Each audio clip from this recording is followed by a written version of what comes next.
একজন গরিব চাষি তার কি অধিকার আছে সে জানে না, একজন ছাত্র তার কি অধিকার আছে সেটা সে জানে না, একজন ডাক্তার বাবু তার কি অধিকার আছে সে সেটা জানে না, একজন যুবক তার কি অধিকার আছে সে সেটা জানে না। আর এই অধিকারকে জানানোর জন্যই নওশাদ সিদ্দিকী প্রতিজ্ঞাবদ্ধ হয়েছেন যে আমি মানুষের অধিকারকে ফিরিয়ে দিতে না পারলেও আমি মানুষের অধিকারকে বুঝিয়ে দেব। এটাই পশ্চিম বাংলার মা, পশ্চিম বাংলার বোন, পশ্চিম বাংলার হত দরিদ্র পরিবারের সন্তানগুলো যারা থ্যালাসেমিয়া রোগ থেকে শুরু করে বিভিন্ন রকম বিমার আমারের মধ্যে পড়ে আছে, রোগের মধ্যে পড়ে আছে, যাদের জন্য রক্তের প্রয়োজন পড়ে, তাদের এদোর ওদরে দৌড়াতে হতো না যদি আর একজন থেকে দুজন দায়িত্ব নিতেন। কিন্তু তিনি এটা বলেছেন, রাজ্য সরকার যদি মনে করে এবং আমাকে যদি দায়িত্ব দেন তাহলে সারা পশ্চিম বাংলার যতগুলো হসপিটাল আছে প্রতিটা হসপিটালের রক্তের আকালকে মেটাবার জন্য আমি নওশাদ সিদ্দিকী একলাই কাফি।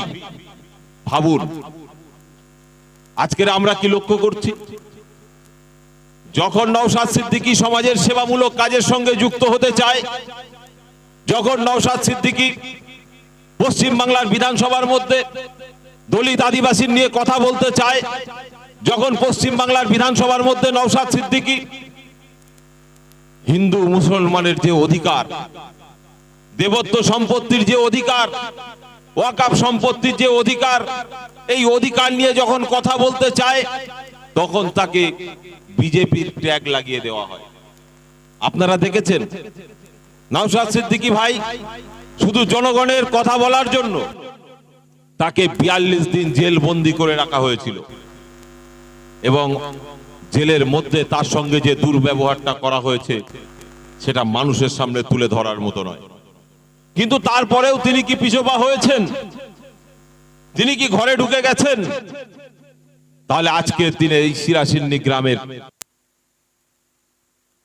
আমি লক্ষ্য করছি এক শ্রেণীর ভাই তারা ভয় পাচ্ছে। ভয়টা কিসের? সৃষ্টিকর্তা আপনাকে সৃষ্টি করেছে, আপনার বাবার ক্ষমতা নেই, আপনার মায়ের ক্ষমতা নেই। সৃষ্টিকর্তা যদি আপনাকে এই পৃথিবীর জমিনে না পাঠাতেন তাহলে আপনার কোনো হিম্মত ছিল না। আর সৃষ্টিকর্তা হিন্দু, মুসলিম, জৈন, খ্রিস্টান, দলিত, আদিবাসী প্রতিটা সম্প্রদায়ের মানুষকে সৃষ্টি করেছেন। কাউকে নারী বানিয়েছেন তো কাউকে পুরুষ বানিয়েছেন।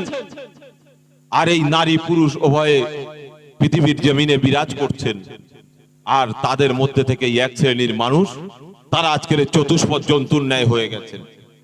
আজকের এখানে রক্তদান শিবির জানি না এলাকার মানুষ কিভাবে নিয়েছেন, কিন্তু আমরা অনেক এলাকায় রক্তদান শিবির করতে যেয়ে সেখানে বাধাপ্রাপ্ত হয়েছি। তারা সেখানে নওশাদ সিদ্দিকীকে নিয়ে রক্তদান শিবির করতে দেবে না। তারা কি ভাবছে? পশ্চিম বাংলার একমাত্র বিধায়ক যে জনগণের জন্য কাজ করতে চায়, যে দেশ বাঁচানোর লড়াইকে লড়তে চায়, যে জনগণের স্বার্থে লড়তে চায়, তার নিজের স্বার্থ নেই। যদি তার নিজের স্বার্থ থাকতো তাহলে বিধানসভার মধ্যে কলিকাতা আর তার বাড়ি এছাড়া দ্বিতীয় কোনো জায়গায় যেতেন না। কিন্তু আমরা কি লক্ষ্য করেছি? একজন কৃষক বন্ধু মালদাতে বিপদে পড়েছেন, সেই কৃষক বন্ধুর বাড়িতে ছুটে গেছেন। একজন দলিত বন্ধু বিপদে পড়েছেন, তার বাড়িতে ছুটে গেছেন। একজন অসহায়ের বন্ধু বিপদে পড়েছেন, তার কাছে ছুটে গেছেন। তিনি কোনো জাত দেখেনি, তিনি কোনো কালার দেখেনি, তিনি কোনো পার্টি পলিটিক্স করে সেটা দেখেনি। আজকের দিনে সেই নওশাদ সিদ্দিকীকে আটকানোর চেষ্টা চলছে। আমাদের ভাইজান বলেছেন এ রাজ্যের প্রত্যেকের মাথার উপরে যে ঋণের বোঝা আছে, এই ঋণের বোঝার দিকে তাকিয়ে তিনি প্রস্তাব দিয়েছেন এই বিধানসভার যারা দায়িত্বে আছেন, যারা এমএলএ আছেন এবং এই রাজ্যের যিনি মসিয়া হয়ে আছেন সেই মাননীয়ার কাছেও তিনি দাবি তুলেছেন যে আমাকে অর্থ দপ্তরের দায়িত্ব 6 মাসের জন্য দেওয়া হোক। আজও পর্যন্ত কোনো সাড়া আসেনি, হিম্মত নেই। নওশাদ সিদ্দিকী বলেছেন যে যদি 6 মাসের জন্য আমাকে দায়িত্ব দেওয়া হয়, আজকের যারা ডিএ পাচ্ছে না বলে আন্দোলন করছে, আজকের যারা চাকরি পাচ্ছে না বলে কলকাতার রাজপথে নেড়া হয়ে বসে থাকছে, আজকের মায়েরা আজকের দিনেও এক শ্রেণীর মায়েরা তারা মিড ডে মিলের পয়সাটা বাড়াবার জন্য তারাও রাস্তায় নেমে আন্দোলন করছে। আজকের দিনে প্রতিটা জায়গায় আন্দোলন যারা করছে তাদের আন্দোলনকে রুখে দেব কেন, অর্থনৈতিক যে সমস্যা আমি এই সমস্যাকে সমাধান করব। কিন্তু এই রাজ্যের মাননীয়া হিম্মত নেই, সৎ সাহস নেই যে আমার ভাইজানকে দায়িত্ব দেবেন, এ ক্ষমতা তাদের নেই।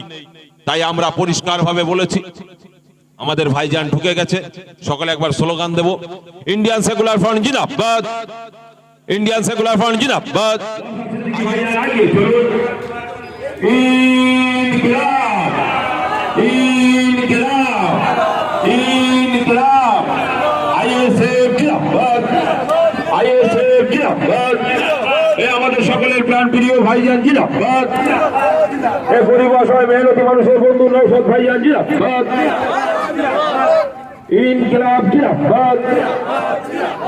আমাদের সকলের প্রাণপ্রিয় ভাইজান গরিব আদিবাসীর বাড়িতে আলোচনা হচ্ছে, একজন হিন্দু ভদ্রলোক ভাই মা বোন তার বাড়িতেও আলোচনা হচ্ছে যে নৌশাদ ভাই, আর এই আলোচনাটার জন্যই তারা আমার মনে হয় ভয় পাচ্ছে। সেজন্য রক্তদান শিবির করতে গেলেও সমস্যা,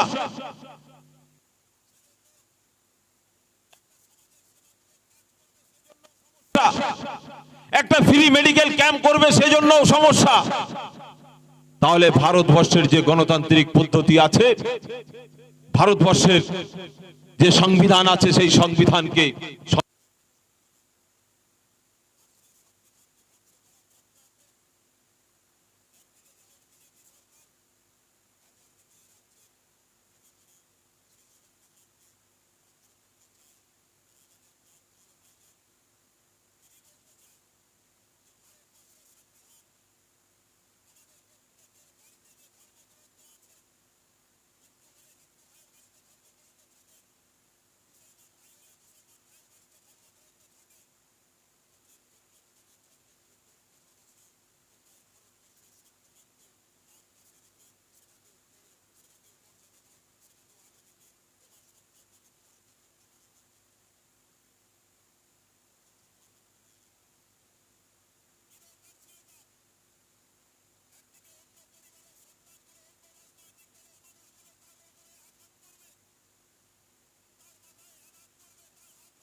তার উদ্দেশ্য হচ্ছে এটাই যে এলাকার মানুষ শুধু নয়, প্রতিটা গরিব মানুষের যেটা হক আছে, যেটা দাবি আছে, তার হক তার দাবি ন্যায্য, অতএব সেই তার যে অধিকার, সেই অধিকারটাকে পাইয়ে দিতে হবে। এ রাজ্যের পুলিশ প্রশাসন তার যে অধিকার, সেই অধিকার নিয়ে পুলিশের বলার ক্ষমতা নেই। সেই অধিকার নিয়ে যদি কথা বলতে হয়, বাংলার অত্যন্ত ইন্টারন্যাশনাল পরিবারের সন্তান এবং স্বাধীনতা সংগ্রামী ঘরের সন্তান, বাংলার লক্ষ লক্ষ ভক্ত যার আছেন সেই বাড়ির সন্তান, তিনি বলছেন একজন গরিব চাষি তার কি অধিকার আছে সে জানে না, একজন ছাত্র তার কি অধিকার আছে সেটা সে জানে না, একজন ডাক্তার বাবু তার কি অধিকার আছে সে সেটা জানে না, একজন যুবক তার কি অধিকার আছে সে সেটা জানে না। আর এই অধিকারকে জানানোর জন্যই নওশাদ সিদ্দিকী প্রতিজ্ঞাবদ্ধ হয়েছেন যে আমি মানুষের অধিকারকে ফিরিয়ে দিতে না পারলেও আমি মানুষের অধিকারকে বুঝিয়ে দেব। এটাই হচ্ছে তাদের সবথেকে সমস্যা। তাই আপনাদেরকে বলবো, নওশাদ সিদ্দিকী ভাইজান যে ডাক দিয়েছেন, যে আন্দোলন, যে সংগ্রাম করছেন, তিনি যদি জেল খাটতে পারে তাহলে আজকের দিনে আমরাও কেন জেল খাটতে পারবো না? তিনি যদি মিথ্যা মামলায় ফাঁসতে পারেন তাহলে আমরা কেন মিথ্যা মামলা খেতে পারবো না? তাই আপনাদেরকে বলবো, আমডাঙ্গাবাসীর বলবো সিরাশিন্নি এলাকার মানুষকে বলবো, আসুন, যে যে রাজনৈতিক দল করেন না কেন, আমি তো পরিষ্কার বলি বিভিন্ন জায়গায় মাইকে, যে রাতের অন্ধকারে যখন চুপি সাড়ে লেপের মধ্যে নওশাদ ভাইয়ের বক্তব্যটা শোনেন, সেই বক্তব্যের মধ্যে একটা কলম চালাবার ক্ষমতা আপনার হবে না। তাহলে যার বক্তব্য শুনে কলম চালাবার ক্ষমতা থাকে না, তার বিরোধিতা করেন কিভাবে?